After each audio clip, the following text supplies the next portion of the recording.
Good friend Dan Behymer from St. George, Utah. You will know him from Red Frog. You'll also know him from concealed carry permits and U.S. Precision Defense. I like it, Dan. How you doing, brother? Hey, how you doing? Well, we're having too much fun today. You need to know Cat Thor. I know you've looked at his website. Dark Horse Unlimited, guy with some pretty scary skill sets. JK's in here annoying elk, getting them to fight amongst themselves, and then he goes to breakfast. So, it's all good. It's all good. Thanks for playing along with us today. Today's pretty important. The society we live in, basically the world's on fire. The need for having a concealed carry weapon is, I don't think ever has been greater than the need right now. Cat looks after us on a periodic basis. We're involved with political figures. He's always there. I'm there, and give me a little rundown on your background. I know you've been pretty involved in law enforcement. What'd you do? My background in law enforcement, I was a deputy sheriff for an agency in Southern California. I was a patrol officer. I moved up the ranks, became a criminal investigator. I was on the SWAT team, K-9 handler, station firearms instructor. So I did a little bit of everything. Okay, tell us about your website and how you got involved in the CCW business. You've got one of the most pronounced expert websites on the planet relative to the subject. Well, I started what got me interested in it, I was volunteering at a local range as a range safety officer as a hobby.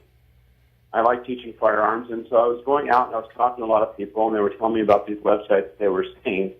And what was a little bit disturbing to me is some of the sites that were out there were taking the thought of concealed carry and self-defense, and they were, for lack of a better term, they're like glorifying it.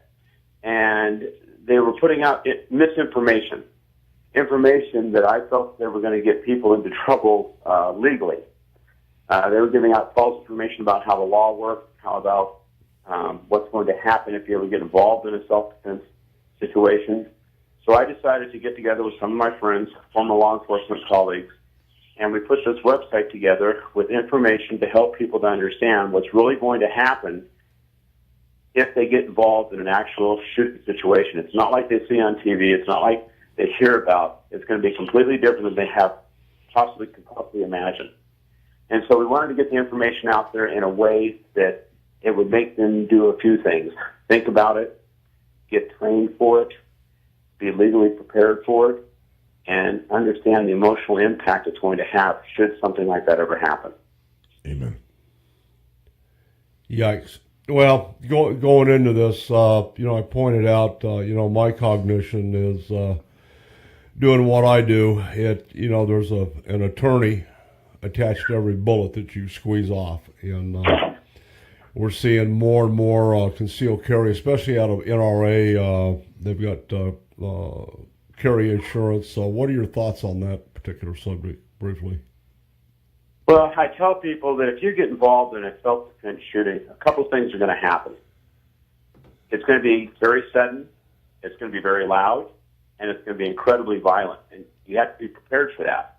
And if you think that fight is terrible, wait until you get involved in the legal system. That's when the real fight for your life can begin. It's not actually in the shooting situation, but what happens after. The reason you have to have insurance is you can be in a particular state. In one county, the prosecutor will say it's a good shooting, completely justified. And the prosecutor in the very next county could say, no, it was a bad shooting, and take you to court. And if you go to court and you're charged with a crime, you're going to be spending hundreds of thousands of dollars, and you can lose everything you have when you're trying to defend your life. So just like you have auto insurance, home insurance, you need to have self-defense carry insurance. And there are quite a few companies out there that now offer this. And I tell people, do your homework, do your due diligence. And as part of that, what a lot of citizens don't realize is the prosecutor in their county, in most counties, are an elected official. So you have every right to go knock on their door and sit across from them at a desk and ask them, what are your views on self-defense? Wow, that's a great idea. Yeah. We We haven't done that. I mean, we're all like, yeah. I got a question, if you don't mind. My name is Kat Thor. It's a pleasure to virtually meet you. Nice to meet you. So, Briefly restate that question, and Dan, fire away at him. all right, Dan. Hey, so after that critical incident, you've just taken out the bad guy, or you've had a home invasion, or whatever it happens to be, or you actually need to use your firearm, whether it's concealed or not, and you know that as your heart rate rises, your fine and complex motor skills go away, your cognitive ability drops dramatically. So when the law enforcement arrive, I always tell my students, you want to comply and work with the law enforcement. The law enforcement don't know who the bad guy are, but when it comes time to make a statement, you're not going to be thinking all that rationally because of the situation, the physiological condition and psychological condition you're going to be in. So do not make a statement and tell the law enforcement, listen, I want to comply, I want to help, I want to be part of this, but I want to talk to my lawyer first. Is that reasonable advice? Excellent. You brought up a point that I always talk about people across the country on in training. There's all these different training programs across the country. Some are good or some are bad, and you've heard of them and you've seen them. There's one part in training that I think is missed by a lot of agencies is as you train with a firearm, as you know, if you train correctly, when there's a crisis, your body responds with muscle memory. You respond how you were trained in a stress situation. As part of the training, you should also be prepared for the legal side. So train on what you're going to say. Or not say. If you're involved in a shooting, it starts from the minute, if you're the one that makes the call to dispatch, it's being recorded. Just like when you read your rights and they say anything can be used against you in a court of law, those comments in the dispatch call can be used for you or against you. My suggestion is this. You tell them, I've been involved in a shooting. I had to defend my life. I had no choice. Can you please send an officer? You leave it at that. Do not get involved in a long discussion with the dispatch. Give them the minimum information they ask for officer safety. Now, also keep in mind, when an officer responds, they don't know what's going on. They don't know what's happened. Everybody's a suspect. So I tell everyone, when the officer arrives, you really don't want to have a gun in your hand. It's not a good idea. When the officer arrives, if possible, you either want to have your gun holstered or laid down, because when they arrive, they don't know who is who. They don't know what's going on. There's a very good chance, even though you're completely innocent and you're completely justified, you are going to be handcuffed, questioned, and even possibly taken to jail for the questioning. They have every right to do that. So when the officer first contacts you, what you were saying is exactly right. You tell them, I was involved in the shooting. I did the shooting. I had no choice. It was self-defense. I want to cooperate, but only until my attorney is present. Right. Do not get involved in any further conversation. A good cop is going to try and get more information out of you. That's going to be very difficult because you're a law-abiding citizen. You want to help. You want to do the right thing, but you have to go in protect mode. You tell them you're happy to cooperate, but only with your president, and then you keep your mouth shut, which means they may arrest you.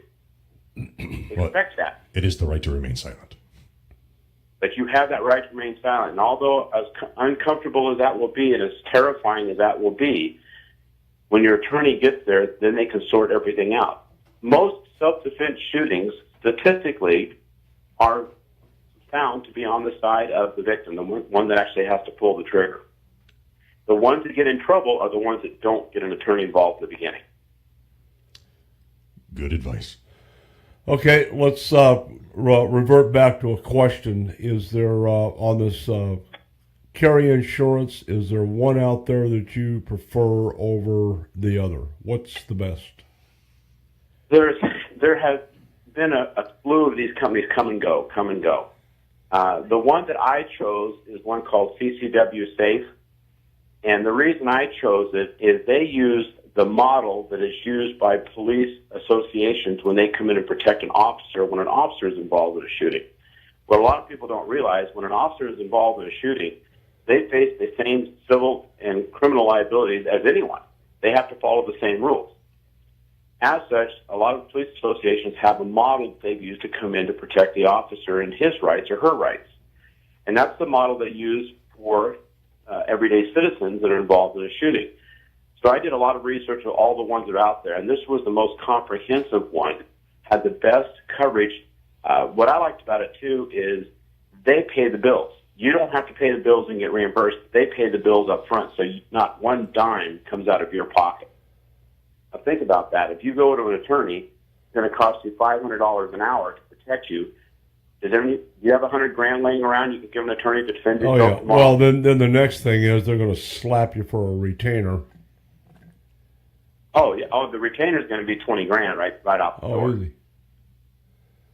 So, if you carry a gun, you have to be trained, you have to be knowledgeable, and you have to be prepared. I have that insurance. All of my friends that I recommend all carry that same insurance.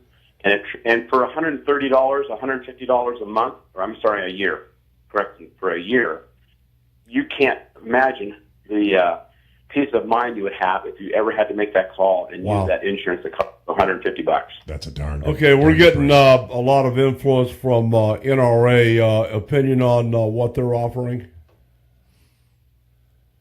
They have a new insurance out called, I believe it's called Carry Guard. Carry Guard, yes, sir. I have not. I've requested some specific information from them, but they weren't really sharing. They put it out to the public. It has a very interesting premise where they do training as part of it. I've not actually purchased the insurance. I could not comment on the specific coverage, but I also know that CCW Safe is planning to come out to even have a program that's going to be above what the NRA is offering. So it'll be interesting to see what happens. It's like any other business. There's always one upmanship. So it'll be interesting. The good part is the coverages for the consumer. The two best that appears to be on the market now is CCW Safe and the NRA Carry Guard. And the reason is the model of CCW Safe and, of course, the NRA one of the mass and scope of who and what they are. All right. Well, Dan, I want to thank you for your expertise. God love you for doing what you did and making good use of all of this knowledge on your websites. Give your website name out again so the folks can go participate. The website address is www.concealedcarry-ccw.com. And if anyone needs to get a hold of me, my email is on there. I'll be happy to answer any questions anyone needs directly. Dan, all right, Dan Behymer. Thank you.